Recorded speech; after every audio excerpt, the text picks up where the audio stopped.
Assalamualaikum semua. Hari ini saya nak masak mi goreng udang untuk berbuka puasa. Jom kita masak. Mula-mula, tumiskan bahan yang telah ditumbuk, cili kering, bawang putih dan bawang merah. Tambahkan air.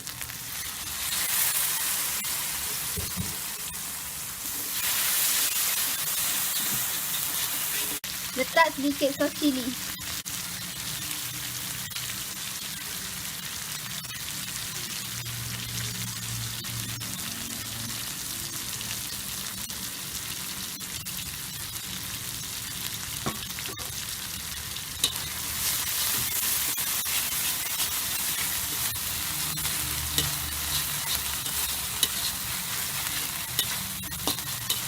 Sedikit kicap manis.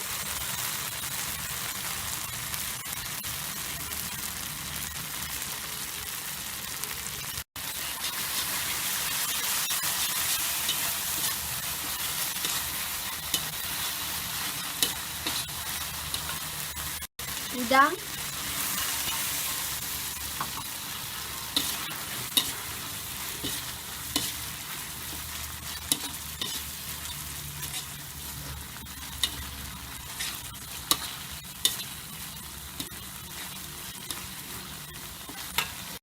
Tambahkan sedikit air sebab kuah dia agak pekat.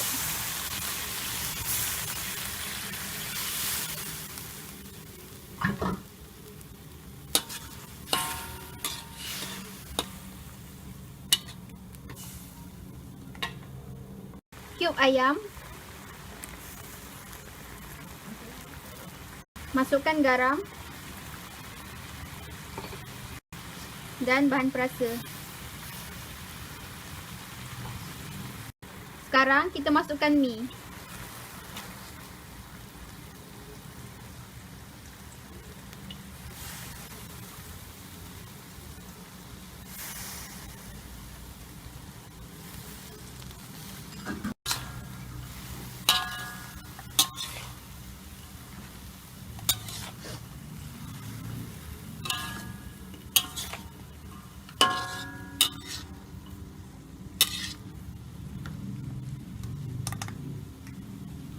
Masukkan sayur.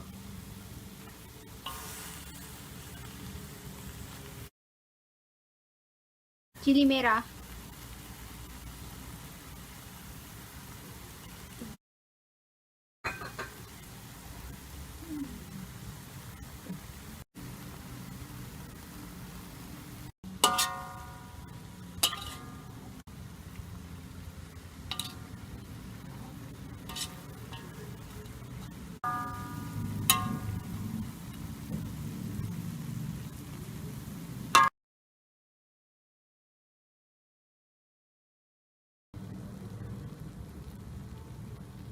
Mi kita sudah masak, bolehlah diangkat.